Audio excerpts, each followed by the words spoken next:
दोस्तों हाल ही में मैंने दुई शॉ नाम की एक वेब सीरीज देखी है जो कि पेट कटा शॉ की सीक्वल है और इसे नुहास हुमायूं डायरेक्ट करे हैं। इस सीरीज में भी कुल 4 एपिसोड्स हैं जिसे मैं एक एक करके एक्सप्लेन करूंगा और एक एपिसोड पिछले पार्ट का एक्सटेंडेड वर्जन है जो काफी ज्यादा इंटरेस्टिंग है। इसलिए आई वुड रिकमेंड कि आप मेरी पेट कटा शॉ वाली एक्सप्लेनेशन भी देख लीजिए जिसका लिंक मैं डिस्क्रिप्शन और पिन कमेंट में छोड़ दूंगा। चलिए आज की वीडियो में हम दुई शॉ की कहानी को जानते हुए उससे जुड़ी कुछ थियरीज पे बातें करते हैं। So now with that said let's roll the intro.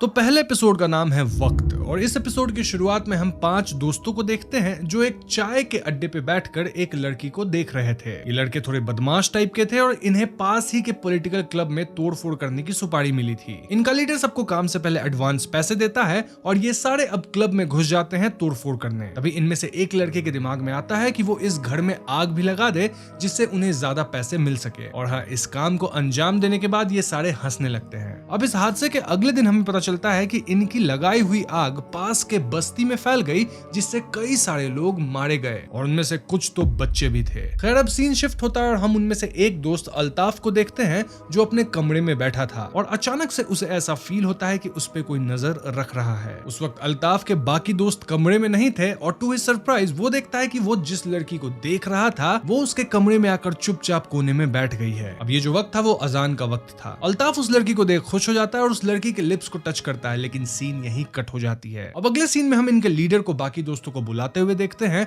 और सभी लोग मिलकर अल्ताफ के कमरे में जाते हैं and to their shock Altaf अब सॉकेट से चिपका हुआ था और उसकी पूरी शरीर जली हुई थी। इसका मतलब यही था कि उस दिन कोई लड़की नहीं आई थी बल्कि उसने खुद ही अपनी उंगली को सॉकेट में डाल दिया जिससे वो समाप्त हो गया। अब पुलिस पूछताछ करती है लेकिन उन्हें ऐसा लगता है कि अल्ताफ ने ये खुद के साथ किया है। अब अल्ताफ यहाँ अपने 3 दोस्तों के साथ इसी मेस में रहता था और एक दोस्त इनके घर में रहता था। लेकिन अल्ताफ के खत्म हो जाने के बाद भी ये तीनों पैसों के बारे में सोच रहे थे कि अल्ताफ का पैसा किसने गायब किया है। इनका दोस्त जहांगीर जो कि मेस में नहीं रहता था उसे ये सारे कॉल करके उससे अल्ताफ की मृत्यु की खबर सुनाते हैं और सीन उसी पे शिफ्ट होता है। उसकी माँ उसको खाना परोस रही होती और दोनों माँ बेटे मिलके साथ बैठे हैं। जहांगीर अब अपनी माँ से कन्फेस करता है कि उन लोगों ने बहुत बड़ी गलती करी है और शायद अल्ताफ ने इसी की वजह से ऐसा कदम उठाया। उसकी माँ उसको समझाती है कि एक बार एक बहुत धनी आदमी था जो सब पे अत्याचार करता था और इतने सारे पाप करने के बाद वो हज में भी गया था लेकिन वहां जो सेरेमनी होती है जहां लोग शैतान पर पत्थर मारते हैं तो उसी दौरान सारे पत्थर उस आदमी पे पड़ रहे थे और वो हद से चोटिल हालत में घर आया। इसका मतलब कुछ पाप इतने बड़े होते हैं कि उनका विचार बहुत भयानक या दर्दनाक होता है। तभी टीवी में दिखाया जाता है कि इस भीषण आग में पास के मस्जिद का मुआजिम भी मारा गया था और उनका बेटा कहता है कि जिसने भी आग लगाई है अल्लाह उसे माफ नहीं करेंगे। तभी जहांगीर को उसी के ग्रुप का एक बंदा कॉल करता है और यहाँ जहांगीर कहता है कि मैं अपनी माँ के साथ बैठकर खाना खा रहा हूँ तो मैं तुमसे बाद में बात करूंगा। इस पे वो लड़का हैरान हो जाता है। तभी हम देखते हैं कि जहांगीर के बाकी फ्रेंड्स डिस्कस कर रहे हैं कि जहांगीर अपनी माँ के साथ कैसे खाना खा सकता है क्योंकि उसकी माँ तो पिछले महीने ही इस दुनिया को छोड़ के चली गई थी। अब यहाँ हम समझ पाते हैं कि जहांगीर की माँ किसी लाश जैसी लग रही थी और खाने में वो जहांगीर को कंकड़ पत्थर और कांच खिला रही थी। और दोस्तों ये वक्त था दिन के दूसरे बार अजान का। उसकी माँ कहती है कि वो खिड़की तोड़कर अपने कब्र से बाहर आई है सिर्फ जहांगीर को खाना खिलाने के लिए। जहांगीर की माँ उसे जबरदस्ती कांच खिलाती है जिससे वो समाप्त हो जाता है। इनफैक्ट जब दोस्त आकर देखते हैं तो वो जहांगीर को टेबल पे पाते हैं मृत हालत में। अब बचे हुए 3 लोग छत पे जाकर डिस्कशन करते हैं। उन्हें समझ आता है कि अल्लाह इन्हें इनकी पापों की सजा दे रहे हैं और अब अगले नमाज के टाइम पे इनमें से एक और कोई खत्म होने वाला है। तभी इनमें से 2 के बीच झगड़ा होने लगता है और इनका तीसरा दोस्त प्रताप छत से कूद कर ही समाप्त होता है और ये टाइम था थर्ड प्रेयर का। ऑल्दो इनका लीडर उसे कूदने से रोका जरूर था ये कह के कि तुम जो कर रहे हो वो गलत है, इससे तुम जहन्नुम में गिरोगे। लेकिन उसके जवाब में प्रताप कहता है कि हम ऑलरेडी जहन्नुम या हेल में ही हैं। तो अब बचे थे 2 दोस्त जो कि हुजूर के पास जाते हैं जिसे ये लोग सब कन्फेस करते हैं। हुजूर इनसे कहता है कि तुम लोगों ने बहुत बुरा काम करा है और सबसे पहले तो तुम्हें अपना दोष पुलिस को कन्फेस करना होगा। लेकिन तभी उनमें से एक बंदा कायसा जो बहुत ज्यादा बदमाश था वो हुजूर को ही धमकाने लगता है। कायसा हुजूर से पूछता है कि मान लिया हम पे अभिशाप लगा है लेकिन प्रेयर के टाइम ही क्यों? क्योंकि यूजुअली प्रेयर के टाइम तो सारे शैतान भाग जाते हैं ना। लेकिन उसका लीडर कहता है कि हम ही वो शैतान है जिसे अल्लाह एक एक करके खत्म कर रहे हैं। अब अगले ही पल हुजूर कायसा के हाथ में बाइट कर लेता है लेकिन रियलिटी में तो वो लड़का ही खुद को बाइट कर रहा था और रूम से भी भाग गया था। अब भागते हुए कायसा को बेसमेंट में एक बाइक रखा हुआ मिलता है जिसका हेलमेट पहनते ही उसके सर के 2 टुकड़े हो जाते हैं, क्योंकि असल में वो एक चेन सॉ मशीन था जिसे का ऐसा हेलमेट समझ के पहन लिया था। मतलब यहाँ उसकी भी जान चली गई थी, और किस टाइम पे? 4th प्रेयर के टाइम। अब लीडर भागते हुए अपने एक दोस्त के रेडियो स्टूडियो में जाता है और अपने दोस्त को पैसे देकर कहता है कि मुझे ये स्टूडियो चाहिए आज के लिए। तभी ये लोग स्टूडियो के अंदर आते हैं और हम समझ पाते हैं कि वो यहाँ प्रेयर से बचने आया था, क्योंकि स्टूडियो के अंदर साउंड प्रूफिंग होती है यूजुअली, और इससे वो प्रेयर को सुन नहीं पाएगा। तभी अंदर चाय देने एक छोटा बच्चा आ जाता है और लीडर उसे भी बाहर नहीं जाने देता। तभी उस बच्चे को मिर्गी के दौरे पड़ने लगते हैं और बच्चा बेहोश हो जाता है, लेकिन स्टिल लीडर उसे बाहर हॉस्पिटल तक जाने नहीं देता। वो बच्चा अचानक ही प्रेयर करना शुरू कर देता है और तभी स्टूडियो में लीडर के गैंग के सारे लोग उस पर हमला कर देते हैं और उसका सर पटकने लगते हैं। लेकिन एक्चुअली में कोई हमला हुआ नहीं था, क्योंकि हम व्यूअर्स देखते हैं कि लीडर खुद ही अपने सर को पटक रहा था, क्योंकि वो स्टूडियो रूम में तो बिल्कुल अकेला था। इसका मतलब वो भी अंत में समाप्त हो गया और उसके दोस्त उसे अपने साथ ले जाने आए हैं। और ये समय था 5th प्रेयर का, जिसके दौरान इनका लीडर जो था इनके ग्रुप का, ये जो 5वां बंदा, उसकी भी जान चली गई और यहीं पे पहली एपिसोड खत्म हो जाती है। तो दोस्तों ये थी दुई शो की पहली एपिसोड, जहां हम एक नोटोरियस ग्रुप को देखते हैं जो एक बड़ा पाप करते हैं, लेकिन अगले ही दिन सारे समाप्त हो जाते हैं, क्योंकि उनको जो पनिशमेंट मिली थी वो ऊपर से मिली थी डायरेक्ट। ये कहानी बताती है कि इंसान को उसके कर्मों का फल कब्र या आफ्टर लाइफ में तो मिलता ही है, लेकिन कुछ पाप इतने बड़े होते हैं कि उसका अंजाम व्यक्ति को इसी जन्म में मिल जाता है। अब इस कहानी में सुपरनैचुरल एंगल भी हो सकता है, साथ ही एक साइकोलॉजिकल एंगल भी हो सकता है। सुपरनैचुरल एंगल ये कि जो लोग मरे थे इनके कारण वो लोग अपना बदला लिए हों, या साइकोलॉजिकल एंगल ये कि जब इन्हें पता चला कि इनके हाथों इतना बड़ा कुकर्म हो गया है तो ये लोग हैलुसिनेट करने लगे, टेंशन में आ गए, बहुत ज्यादा मेंटली अनस्टेबल हो गए, जिसके कारण इनके साथ ऐसी चीजें हुई। तो हाँ, यहाँ आप बताइएगा कि आप क्या मानते हैं, क्या इनको सजा ऊपर से मिली, या फिर ये आत्मा का काम था, या फिर ये इनका खुद का दिमाग था, इनका सबकॉन्शियस माइंड? इसके बारे में कमेंट से बताइएगा। साथ ही बताइएगा आपको ये पहली कहानी कैसी लगी। तब तक हम बढ़ते हैं दूसरी कहानी की तरफ, जिसका नाम है भागो भालो, यानी कि गुड लक। इस कहानी की शुरुआत में हम एक पामिस्ट को देखते हैं जो सामने बैठी अपनी कस्टमर का हाथ देख के कहता है कि उसकी 2 शादियां होंगी। उस लड़की का मंगेतर भी उसके साथ था और पामिस्ट उसका हाथ देख के कहता है कि उस पे धन संपत्ति तो बहुत होगी, लेकिन उसकी आयु कम है। तभी वो लड़का अपने पॉकेट से एक नाइफ निकालते हुए कहता है कि जब नेपोलियन बोनापार्ट को एक एस्ट्रोलॉजर ने कहा था कि उसके हाथों की रेखा छोटी है, तब नेपोलियन ने अपने आयु रेखा को चीर के बड़ा बना लिया और कहा कि इंसान अपना भाग्य खुद गढ़ता है। इन्हीं सब बातचीत के दौरान हमें पता चलता है कि पामिस्ट की जिंदगी अच्छी नहीं चल रही होती है, क्योंकि उसका बिजनेस भी ठीक से नहीं चल रहा था। मोरओवर उसकी माँ की किडनी ट्रांसप्लांट होनी थी, जिसके लिए उसे बहुत सारे पैसे चाहिए थे। अब ग्राहक लड़का उससे पूछता है कि तुम खुद ही अपनी हाथ क्यों नहीं पढ़ लेते, जिससे तुम्हें आगे होने वाले इंसिडेंट्स पहले ही पता चल जाएंगे। इस पे पामिस्ट कहता है कि उसके गुरु ने मना करा है कि वो अपनी पाम रीडिंग नहीं कर सकता। अब हॉस्पिटल में डॉक्टर उसको बताते हैं कि डोनर किडनी मिलना बहुत मुश्किल है, और अगर मिल भी जाएगा तो आप लोग पैसे कहां से ला पाएंगे। इससे हताश होकर उसकी माँ और वो हॉस्पिटल छोड़ घर जाने लगते हैं, जहां हमें यह भी पता चलता है कि उनको जल्द ही अपने घर से बेघर भी होना पड़ेगा ड्यू टू सम बिल्डर। इस सब के कारण बात बात पे उसकी माँ उससे कहती थी कि तुम बिल्कुल अपने पिता जैसे हो, बिल्कुल निकम्मे। कुल मिलाकर पामिस्ट की लाइफ बड़ी खराब चल रही थी। अब अगले दिन पामिस्ट एक बच्चे का भाग्य रीड करता है, जिसपे वो कहता है कि बच्चे पर छोटे उम्र में ही शैतान कब्जा कर लेगा, इसलिए वो जरा सा सावधान रहे, इनफैक्ट शैतानी विचारों को अपने माइंड से दूर रखे। जिसपे बच्चे की माँ पामिस्ट पे भड़क जाती है और लाइव वीडियो स्टार्ट कर देती है। ऐसे में लोगों की भीड़ वहां इकट्ठा हो जाती है और बिना बात को समझे ही पामिस्ट को ही बुरी तरह से पीट देती है। मतलब यहाँ सभी लोगों को लग रहा था कि पामिस्ट ने औरत के साथ कोई बदतमीजी करी होगी, तभी वो औरत इतना भड़क रही है। खैर अब उस दिन पामिस्ट घर लौटता है और वो पूरी तरह से डीमोटिवेटेड था। तभी उसे फील होता है कि उसे अब अपना भाग्य देखना ही पड़ेगा, क्योंकि वो ऐसे गरीबी में तो नहीं रह सकेगा। और हाँ, मैं आपको बता दूं कि पामिस्ट के पास एक बोलने वाला तोता भी था जो उसकी भविष्यवाणी में मदद करता था। अब वो अपने पाम के लाइंस को रीड कर बहुत खुश होता है और समझ जाता है कि उसकी लाइफ अच्छी होने वाली है। इनफैक्ट अगले ही दिन पामिस्ट के मदर के लिए डोनर मिल जाता है और वो टैरो कार्ड रीड करके ये मैसेज पाता है कि आज रात उसे किसी भी आदमी की मदद नहीं करनी, बल्कि कोई और मुसीबत में हो तो उसे छोड़ के दूसरे रास्ते जाना चाहिए। अब डोनर तो मिल चुका था, लेकिन उसे ऑपरेशन कराने के लिए पैसे भी तो चाहिए थे। यही सब सोचते हुए वो घर वापस लौट रहा होता है कि तभी एक अंधेरी गली में वो देखता है कि एक चोर एक आदमी से उसके पैसों वाली बैग छीन रहा है। लेकिन पामिस्ट उसको देख के भी रोकता नहीं, बल्कि जब चोर पैसे का बैग लेके भाग रहा था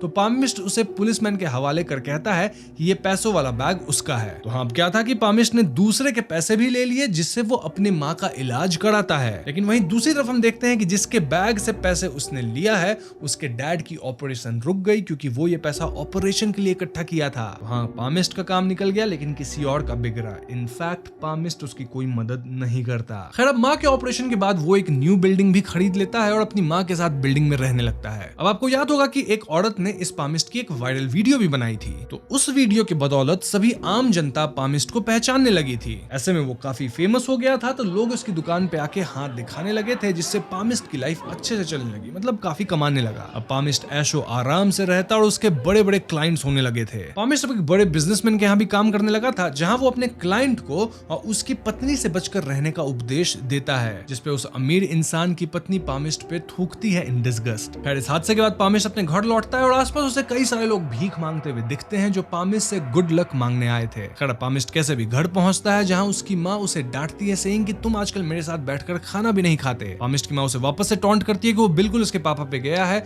जिसपे इस बार पामिस्ट को गुस्सा आ जाता है और वो अपनी माँ को बड़े ही बुरी तरीके से डांटता है। वो कहता है कि उसका कमाया हुआ सारा पैसा उसकी माँ के इलाज में जा रहा है, फिर भी उसकी माँ ऐसा बोल रही है। बेसिकली यहाँ वो अपना आपा खोकर अपनी ही माँ को भला बुरा सुना देता है, और तो उसका पैरट जो बार बार उसे पोर्दा सोरायशना कहता रहता था, उस मासूम पैरट को भी समाप्त कर देता है। उसकी माँ इससे शॉक में आ जाती है और उन्हें हॉस्पिटलाइज किया जाता है। इस पॉइंट तक पामिस्ट समझ गया था कि उसकी माँ ज्यादा दिन जीवित नहीं रहेंगी। वो अपने गुरु को कॉल लगाता है, जिससे वो मदद मांगता है, लेकिन गुरु उसको डांटता है, सेइंग कि उसे कभी भी अपना पाम रीड नहीं करना चाहिए था। अब कोई रास्ता ना देखकर वो इब्लिश शैतान को समन करता है, जो कि ऑब्वियसली पिछले सीजन का जिन था, और वो पामिस्ट से कहता है कि तुम किसी का भी भाग्य बदल नहीं सकते, तुम बस दूसरों का भाग्य को सक कर लेते हो, जिससे तुम्हारा तो भला होने लगता है लेकिन वहीं दूसरे का अमंगल होता है। अगर आपको याद हो तो उसने अपने माँ को बचाया था तो कोई और अपने पिता को खोया था। जब उसे पैसा मिला था तो ये पैसा उसे किसी दूसरे से छीन के मिला था। So yes, it's like a balance, मतलब इसका अच्छा होता है लेकिन पैरेलल में उतना ही बुरा किसी और का होता है। तो हाँ, ये भविष्यवाणी वगैरह उसे कोई ज्यादा पावर नहीं देती, बल्कि दूसरों के लक के साथ उसके भाग्य को एक्सचेंज करती है। इब्लिश उसे बताता है कि ये सब कैपिटलिज्म जैसा है, जहां एक को फायदा होता है और बाकी सब गरीब के गरीब रह जाते हैं। अब इब्लिश से बातें करके भी पामिस्ट को कोई रास्ता नहीं दिख रहा था, तो वो घर जाकर सारे बुक्स को जला डालने का निर्णय लेता है ताकि वो इन सब से मुक्त हो जाए। लेकिन घर पे घुसते ही वो देखता है कि वही लड़का बैठा था जिसे हम एपिसोड की शुरुआत में देखे थे। वो लड़का बड़े गुस्से में था और वो पामिस्ट को गोली मार देता है, सेइंग कि उसी ने बताया था कि उसकी पत्नी की 2 शादी होगी और इसी कारण वो उसे छोड़ के भाग गई। तो अकॉर्डिंग टू दैट पर्सन, उस लड़की के दिमाग में अफेयर करने वाला आइडिया इसी पामिस्ट ने घुसाया था और इसीलिए वो आज पामिस्ट को ही खत्म करने आया है। लड़का यहाँ पामिस्ट को शूट कर देता है और अपने आप को भी समाप्त करता है। लेकिन हम थोड़ी टाइम बाद देखते हैं कि पामिस्ट को होश आता है और उसे नेपोलियन वाली कहानी याद आती है जो इसी बंदे ने उसे सुनाई थी, और ऐसे में वो भी इसी बंदे के नाइफ से खुद के हाथों की रेखा को कट कर लंबा बना देता है। और इसी मॉडिफिकेशन के दौरान हम देखते हैं कि उसकी रियलिटी ऑल्टर हो जाती है। मतलब अब वो एक बड़े बंगले में रहता है और उसकी पत्नी भी थी जो कि पहले सीन की लड़की थी। लेकिन इतना सब कुछ हो जाने के बाद भी पूरा देश सिविल वॉर की चपेट में आ गया था, जहां चारों तरफ आग लगी थी, मतलब भुखमरी थी, और जैसा सिविल वॉर यूजुअली होता है उस तरह का सिनेरियो था, बहुत ही खराब। लेकिन ये पामिस्ट अपने ऊंचे बिल्डिंग में बड़े शान से रह रहा था। दूसरी एपिसोड यहीं पे खत्म हो जाती है। तो दोस्तों, दूसरे एपिसोड की कहानी थोड़ी हटके थी, जहां भले हमें कहानी बहुत बेसिक लगती है लेकिन इसके अंदर हिडन मीनिंग भी है। देखो, यहाँ हमें कैपिटलिज्म के ग्रोथ के बारे में बताया गया है, जहां पावर और पैसा कुछ चुनिंदा लोगों के हाथ में होता है, वहीं बाकी लोग कष्ट से रहते हैं, और इसे एक बड़े मुद्दे के साथ एक पामिस्ट की कहानी के द्वारा दिखाई गई है। मतलब कैसे वो खुद के लाइफ को बदल देता है लेकिन किसी और की जिंदगी के कॉस्ट पे। और एंड में क्या हुआ, पूरा देश ही खत्म हो रहा था, ऑल्दो वो बड़े शान से रह रहा था। मतलब ऐसे देश में रह के भी क्या करोगे जहां हर तरफ इकोनॉमी टूट रही है लेकिन आप अकेले अमीर हो। कहानी कहना चाहती है कि जीने का नाम वो होता है जहां हम खुद भी खुश रहें और हमारे आसपास के लोग भी शांति से रहें। अब इस कहानी की एंडिंग को आप दूसरे नजारे से भी देख सकते हो। मतलब पामिस्ट एंड में मर गया और जो भी बाद में हम देख पाए वो एक्चुअली में उसका हेलुसिनेशन होगा या फिर उसकी आफ्टर लाइफ की सोच। तभी तो यहाँ वो काफी अमीर दिख रहा था और उसके पास सब कुछ था, और उस लड़की जिसकी 2 शादी होने वाली थी, देखा जाए तो दूसरी पामिस्ट से हो गई। तो कहीं ना कहीं सब कुछ एक टाई डाउन होती है स्टोरी के अंदर, और आप इसे किसी भी एंगल से देख सकते हैं। अगेन आपसे मैं पूछूंगा कि आप इसे किस एंगल से देख रहे हैं, वो मुझे कमेंट्स में जरूर बताइएगा। और जब तक आप कमेंट कर रहे हैं, हम बढ़ते हैं तीसरे एपिसोड की तरफ, जिसका नाम है बेसुरा। बेसुरा का मतलब तो आप लोग जानते ही होंगे। दोस्तों, मैं आपको बता दूं कि ये एपिसोड बहुत खास है क्योंकि यहाँ कल्चर, आर्ट, सॉन्ग, डांस सभी को इंक्लूड किया गया है। इनफैक्ट इस एपिसोड की प्रेजेंटेशन भी बहुत ही बेहतरीन है। तो शुरुआत में हम एक छोटी बच्ची शिल्पी को देखते हैं जो नींद से उठते ही विलेज घूमने निकल पड़ती है। हम समझ पाते हैं कि ये पूरा गांव विभिन्न प्रकार के आर्ट एंड आर्टिस्ट से भरा हुआ था, जहां कोई चित्रकारी करता तो कोई घर को सजाता, वहीं कुछ लोग डांस करते और कुछ लोग गाना गाते। हम नोटिस करते हैं कि शिल्पी जहां कहीं भी जाती लोग उसे भाव नहीं देते और तो और उसके साथ रूखा हुआ व्यवहार भी करते थे। अभी सामने एक गायकों की टोली अपना गाना बजाना कर रहे थे, जहां शिल्पी भी इंजॉय करने लगती है। उस गाने के माध्यम से लीड सिंगर आदि पिता और आदि माता की कहानी सुनाता है, जो कि सिमिलर थे एडम एंड ईव की कहानी से। अब एडम और ईव की कहानी यहाँ इंपॉर्टेंट नहीं है, लेकिन उसके बाद क्या हुआ वो इंपॉर्टेंट है। मतलब ईव के प्रोहिबिटेड एप्पल को खाने के बाद कहा जाता है कि उसके सीड्स इसी गांव में गिरे हैं, जिससे इतने सारे आर्टिस्ट यहाँ पैदा हुए हैं। ये बेसिकली इन लोगों की मान्यता थी। लेकिन उसी गाने बजाने के बीच शिल्पी बेसुरा गाना गा देती है, जिससे लीड सिंगर उस पर गुस्सा हो जाता है। अब गांव में सभा बैठती है, जहां लीड सिंगर, जो कि काइंड ऑफ इनका मुखिया था, वो शिल्पी के माँ को अल्टीमेटम देता है कि अगर कल तक आपकी बेटी गाना सुर में नहीं गाएगी तो उसे हम कसाई के पास भेज देंगे। अब कसाई कौन थे? वेल, वो लोग ऐसे थे जो गांव में मीट सप्लाई देते थे, लेकिन इनके गांव का एक भयानक रिचुअल था, और ये रिचुअल था कि जो कोई भी प्रतिभाशाली नहीं होगा उसे छोटे उम्र में ही कसाईयों को सौंप दिया जाता था, जहां ऑफ कोर्स ये लोग शायद उस बच्चे को भी समाप्त कर देते थे। अब अल्टीमेटम कल तक ही क्यों? वेल, क्योंकि कल शिल्पी 8 साल की होने वाली थी। अब शिल्पी की माँ सिंगर से समय तो मांगती है, लेकिन वो बहुत क्रूर था, तो वो कोई रहम नहीं करता। शिल्पी जंगल में जाके कसाईयों को देखती है, जिससे वो बहुत डर जाती है। इनफैक्ट कसाई भी उसे पकड़ लेते हैं, लेकिन शिल्पी कैसे भी उन्हें चकमा देकर भाग जाती है। अब शिल्पी जंगल में बैठी होती है, जहां वंदे भी उससे कहती है कि हम भी तुम्हारे बेसुरे गले से परेशान हैं, तो तुम डायनी के पास जाओ, वो तुम्हारी मदद कर सकती है। ये सुन के शिल्पी भी वन में चल पड़ती है डायनी से मिलने। अब जंगल खुद ही शिल्पी को रास्ता दिखाकर डायनी की गुफा तक ले जाता है, जहां शिल्पी की मुलाकात डायनी से होती है। लेकिन एक छोटी सी बच्ची होने के बावजूद शिल्पी डायनी से नहीं डरती, बल्कि वो डायनी से लेसन्स मांगती है, जिससे उसके गले में थोड़ा सा सुर आ जाए। डायनी उसको बताती है कि उसे यहाँ कई लोगों ने बांध के रखा है और ये बहुत लंबी कहानी है। और शिल्पी की उदासी देखकर डायनी उसको एक डॉल देते हुए कहती है कि अपनी माँ के सारे डर और दुविधा को हटाकर दिल खोल के गाया करो, और इससे तुम अच्छा गाने लग जाओगी। मतलब मोरली उसे बूस्ट कर देती है, जिससे शिल्पी खुशी खुशी घर लौटती है। लेकिन उसे घर से कसाई पकड़ के ले जाते हैं, क्योंकि आज रात को ही शिल्पी की बलि चढ़ने वाली थी। अब एन मोमेंट पे शिल्पी सुर में गाने लगती है और वो लोगों को बता देती है कि कैसे वो दाइनी से मिली और उसी ने उसको गाने के लिए प्रोत्साहित करा। तो ये सुनने के बाद गांव वाले दाइनी को पकड़ के गांव में एक जगह बांध देते हैं और वो शिल्पी और उसकी माँ को भी रूम में बंद कर देते हैं। उसी रात सारे लोग एक एक कर दाइनी से और भी ज्यादा प्रतिभा मांगते हैं, लेकिन उनके पास ऑलरेडी स्किल्स थे। स्टिल वो और ज्यादा प्रतिभा पाने के लोभ से दाइनी के पास मिन्नतें करने लगते हैं। तो दिन अगली सुबह हम देखते हैं कि मेन लीड जब अपना गाना परफॉर्म कर रहे थे, तभी सभी गांव वालों को एक एक कर खून की उल्टी होने लगती है। इनफैक्ट सारा गांव ही खत्म हो जाता है एक्सेप्ट फॉर शिल्पी और उसकी माँ। अब हुआ यह था कि इस पवित्र मिट्टी को गांव वालों की असलियत पता चल गई थी कि वो कैसे और स्किल्स के लिए ग्रीडी थे, इसलिए मिट्टी ने सारे लोगों की जवान शक्ति ले ली और वहीं गांव वालों के मरते ही डायनी अपने असली रूप में आ जाती है,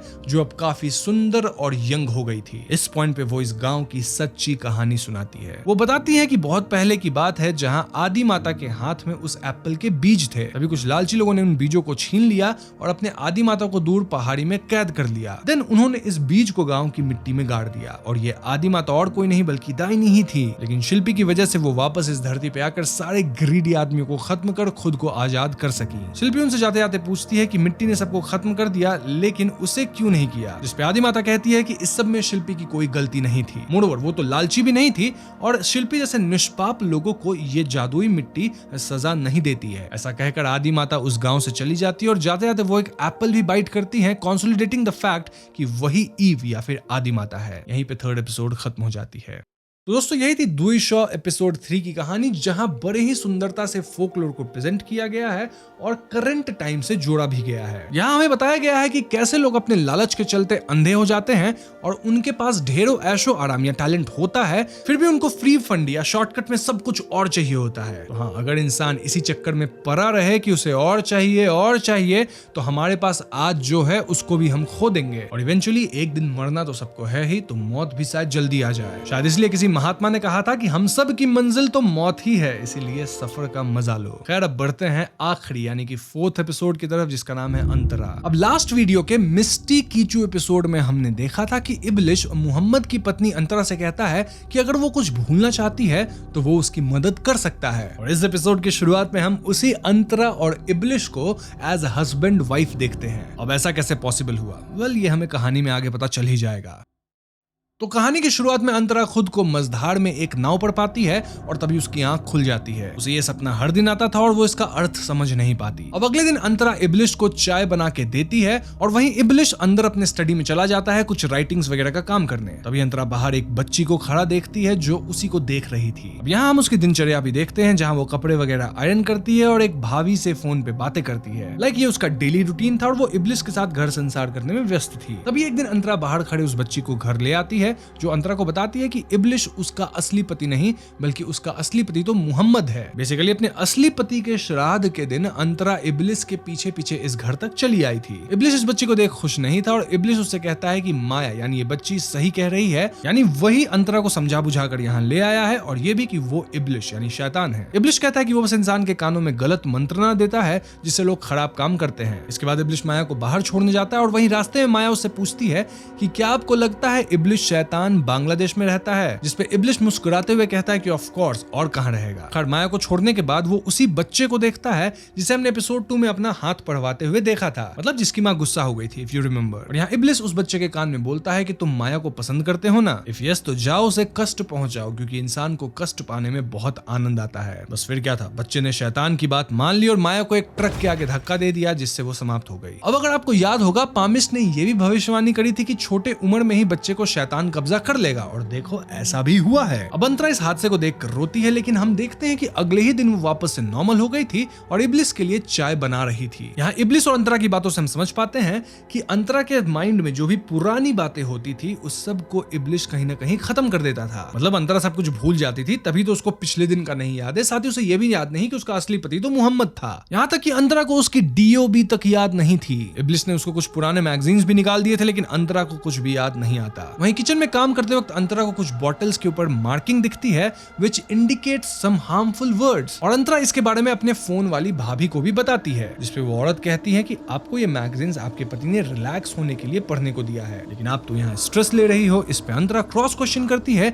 कि आपको कैसे पता कि मेरे पति ने ये मैगजीन्स मुझे दी हैं। तभी एकदम से फोन लाइन कट हो जाती है। अब अंतरा के मन में तरह तरह के सवाल आने लगते हैं और वो बिल्डिंग के नीचे वाले आंटी से बातचीत करते हुए कहती है कि उसे अपने शादी से पहले वाली कोई चीज याद नहीं है। इस पे आंटी कहती है कि ऐसा हर औरत के साथ होता है कि वो शादी से पहले सब कुछ भूल जाती है। अभी एक रोज डिनर में अंतरा और इब्लिश आपस में बैठ के बातचीत करते हैं लेकिन अब अंतरा को कुछ खाने पीने का मन भी नहीं था। अंतरा देखती है कि इनको डिनर भी वही लाकर सर्व कर रहा था जिसने माया को ट्रक के आगे धकेला था और वो दीवार पर एक जगह वॉलपेपर फटा हुआ भी देखती है। अब ये सारी चीजें उसे कंफ्यूजन में डाल रही थी। तभी इब्लिश उसका ध्यान भटकाने के लिए अपने फर्स्ट लव के बारे में बताता है जो कि ईव के बारे में बातें कर रहा था और अंतरा को ये सुन थोड़ा सा हर्ट होता है। लेकिन इब्लिश आगे ये बताता है कि उसके मन में हमेशा से ये था कि वो एक अच्छी वाइफ के साथ संसार करेगा, मतलब रहेगा। और उसके बाद उसे अंतरा मिली। उसी रात अंतरा खुद को नाव में पाती है जहां मोहम्मद उससे बातें करता है। वो उसे आगाह करता है कि तुम अभी जो देख रही हो वो सब झूठ है और अंतरा का सपना टूट जाता है। बेसिकली ये अंतरा का सबकॉन्शियस माइंड था जो उसे पहले से वार्निंग दे रहा था। ऐसे में अंतरा रात में उस वॉलपेपर को फाड़ती है जिसके पीछे लिखा था तुम्हारा हस्बैंड इंसान नहीं है और अंतरा को एक बॉक्स भी मिलता है जिसमें उसके और मोहम्मद की शादी की तस्वीरें थी। इससे उसे सब कुछ याद करना होगा जिससे उसे और भी तकलीफ हो जाती है। लेकिन हम ये भी देखते हैं कि इब्लिश ने उसे ये करते हुए देख लिया था। अब अगले दिन अंतरा इब्लिश से सवाल करती है कि तुमने माया का खून करा था और तो और उसे मोहम्मद के बारे में भी याद आने लगता है। ऐसे में वो थोड़ा पागलों जैसा बिहेव करने लग गई थी। अंतरा इब्लिश से कहती है कि वो ये बात कभी नहीं भूल सकती कि उसने माया को खत्म कर दिया और तो और उसके पति को भी खत्म करा। इनफैक्ट देखा जाए तो इब्लिश ने ही अंतरा को इस घर में काइंड ऑफ कैद करके पकड़ के रखा है। ये सुन इब्लिश उससे कहता है कि तुम्हारे पास सब कुछ है तो तुम्हें और क्या चाहिए। तभी टेलीफोन बजता है और उसे उठाने से पहले हमें ये मालूम पड़ता है कि जिस भाभी के साथ अंतरा डेली बात करती थी वो और कोई नहीं बल्कि इब्लिश ही था जो उसे गुमराह करने के लिए ऐसा करता था। अब टेलीफोन उठाते ही अंतरा को किसी रिपोर्ट के बारे में पता चलता है और वो इब्लिश के स्टडी रूम में जाकर देखती है कि उसके स्टमक के स्कैन्स वहां पड़े थे। लेकिन इब्लिश उसे कहता है कि तुम प्रेग्नेंट नहीं हो क्योंकि इब्लिश या शैतान कभी भी कुछ क्रिएट नहीं कर सकते, वो तो बस इंसान कर सकते हैं। मतलब ना ही उसमें क्रिएशन की पावर है ना ही उसने आज तक एक भी आर्टिकल लिखा है। ये सुन के अंतरा उसको इंसल्ट करती है। मतलब यहाँ इब्लिश भी अपनी कमजोरियों के प्रति असक्त था। इब्लिश अब अंतरा के सामने हार मानते हुए कहता है कि मुझे भी इंसानों जैसा बनाओ, मैं भी अच्छा होना चाहता हूँ। इसमें अंतरा कहती है कि तुम्हें बदलना मेरा काम नहीं है। बेसिकली इब्लिश यहाँ अंतरा से उसके प्यार की भीख मांगता है लेकिन अंतरा नहीं मानती। अब इब्लिश उसको पास्ट की सारी बातें वापस से भुलवा देना चाह रहा था ताकि अंतरा उसके पास ही रहे, लेकिन स्टिल अंतरा को सब याद आ जाता है। इनफैक्ट अगली सुबह वो इब्लिश के सामने कुछ पेपर कटिंग्स जला रही होती होती है। इब्लिस उसको बार बार अपनी बातों में फंसाना चाहता है, लेकिन अंतरा इब्लिस से कहती है कि इंसान को पहले शैतान की जरूरत थी कुकर्म करने के लिए, लेकिन आजकल जो पाप इस धरती पे हो रहे हैं तो उसे देख के ये नहीं लगता कि इंसान को शैतान की जरूरत है। मतलब इंसान ऐसे ही इतने बुरे हो गए, तो ऐसे में इब्लिस की भी रेलेवेंसी अब इस दुनिया में नहीं रही। तभी इब्लिस उसे कहता है कि तुम मेरे इशारे पर नहीं बल्कि अपनी मर्जी से मेरे पीछे आई थी। और तब अंतरा को याद आता है कि वो खुद ही विश मांगी थी कि मोहम्मद के गुजर जाने के बाद वो ये सब भूल जाए। अगर आपको पिछली वीडियो याद हो तो इब्लिस वहां पे सबकी विशेस ग्रांट करता था और इसी चक्कर में वो कहीं ना कहीं अंतरा को अपने कब्जे में कर पाया। इनफैक्ट जब माया समाप्त हो गई थी तब भी उस दर्द को भूलने की इच्छा अंतरा नहीं की थी और तब इब्लिस ने उसे सब कुछ भुलवा दिया था। तो एक तरह से देखा जाए तो इब्लिस अंतरा को रोक के नहीं रखा था, अंतरा खुद काइंड ऑफ शैतान के अधीन हो गई थी, जो गलत तो था, लेकिन एक बात भी इससे प्रूव हो जाती है कि वो चाहे तो इस सब से बाहर निकल सकती है। मतलब इब्लिस अपने मन से कुछ भी नहीं कर सकता, अगर अंतरा चाहेगी तो ही होगा। तो ये सब रिवील होने के बाद अंतरा अब फुल ऑन रेज में आ गई थी और वो इब्लिस के कैद से आजाद होने का ठान ली थी। इब्लिस उसे कई तरह से रोकने की कोशिश करता है, लेकिन अंतरा पीछे मुड़ के नहीं देखने वाली थी और वो दरवाजे से बाहर निकल जाती है। अब देखा जाए तो यहाँ इब्लिस अंतरा पर अधीन हो गया था, लेकिन वो उसे छोड़ चली जाती है, जिससे इब्लिस के पास अब कोई और ऑप्शन नहीं रह जाता। और जैसे ही अंतरा इस ट्रैप से निकलती है उसकी रियलिटी भी ऑल्टर हो जाती है और वो खुद को उसी बोट में मोहम्मद के साथ पाती है। यहाँ अंतरा मोहम्मद से कहती है कि तुम प्लीज मेरे सबकॉन्शियस से चले जाओ जिससे मैं तुम्हारी याद में रह सकूं, और ये दर्द वो झेलना चाहती थी। This scene is kind of symbolic कि अंतरा अब अपनी लाइफ नॉर्मली जिएगी, जिसमें ना तो वो मोहम्मद के थॉट्स को इंटरफियर करने देगी, ना ही इब्लिस को। वो बस खुद के हिसाब से नॉर्मली विद द फ्लो जाएगी। और इसी सपने के साथ अंतरा अगली सुबह अपने बेड पे उठती है, लेकिन इस बार वो अकेली थी और वो अपनी लाइफ को शांति से जी पाएगी। 4th एपिसोड यहीं पे खत्म हो जाता है। दोस्तों ये थी मिस्टी कीचू एपिसोड का एक्सटेंडेड वर्जन, यानी कि जो 4th एपिसोड है जहां अंतरा की लाइफ हमें दिखाई गई है। मतलब पिछले सीजन की उस कहानी और इस कहानी में समानता लाने की कोशिश की गई है थ्रू अंतराज लाइफ। मोहम्मद के मरने के बाद अंतरा को जो ट्रॉमा हुआ था वो उससे कैसे डील करती है, इसी चीज को हमें दिखाया गया है। और अंत में यहाँ हम इब्लिस को हारते हुए भी देखते हैं। कहानी का एक डीपर मीनिंग है जहां हम समझ पाते हैं कि अच्छाई बुराई दोनों ही इंसान के अंदर होता है, और ये हम पर है कि या तो हम अच्छाई की सुनते हैं या फिर बुराई की, जिसे हम शैतान या इब्लिस भी कह सकते हैं। इंसान अपना भाग्य भी खुद लिखता है और इंसान के अंदर इतनी क्षमता होती है कि वो हर मेंटल ट्रैप से खुद को निकाल सकता है। जरूरत है तो खुद पे विश्वास करने की, वरना बुराई बहुत जल्द ही आप पे कब्जा करती है। कैसे? जैसे इब्लिस ने मोहम्मद के साथ किया या फिर वो अंतरा के साथ भी कर रहा था। मतलब अपने ऊपर विश्वास दिला के अंतरा को फंसाए हुए था, बट इन द एंड अंतरा खुद पे बिलीव करके इस ट्रैप से निकल पाई। इस कहानी का एक और मीनिंग ये है कि हमारी लाइफ कभी भी एकदम अच्छी हो नहीं सकती। मतलब उसमें अच्छाइयां भी होंगी, बुराइयां भी होंगे, अच्छे मोमेंट्स होंगे, बुरे मोमेंट्स होंगे। इसी को तो जिंदगी कहते हैं। तो आप बुरे मोमेंट्स को बिल्कुल अपनी लाइफ से हटा नहीं सकते, उस पे अटके नहीं रह सकते। आपको मूव ऑन करना ही होगा, क्योंकि आप जितना पास्ट में अटके रहोगे, जितनी अपनी बुरी सच्चाइयों से दूर भागने की कोशिश करोगे, उतना ही आप परेशान होगे और एक ना एक दिन वो आपके सामने जरूर आएगा। तो अच्छा है कि उस चीज को एक्सेप्ट करो, मूव ऑन करो और अपने लाइफ को संभालो। इसी क्यों मेक्स यू स्ट्रॉन्गर। तो दोस्तों ये थी दुई शो की फुल एक्सप्लेनेशन, जहां पहला season full of folklore and urban legend था, वहीं ये सीजन मोरल लेसन्स वाली थी, जहां हर कहानी से हमें कोई गहरी सीख मिलती है। इस बार के एपिसोड्स थोड़ी सी अलग है और एक अपग्रेडेड वर्जन लगता है पेट कटा शो का। जो भी हो, दोनों ही सीजन बहुत अच्छे थे, मैंने इसे काफी एंजॉय किया है। और यहाँ मैं आपसे पूछना चाहूंगा कि आपको मेरी एक्सप्लेनेशन कैसी लगी। अच्छी लगी है तो वीडियो को लाइक और शेयर करें, साथ ही चैनल पर नए हैं तो हमें सब्सक्राइब भी कीजिएगा, क्योंकि हम अपने चैनल पर ऐसे वीडियोज लाते रहते हैं। पीस।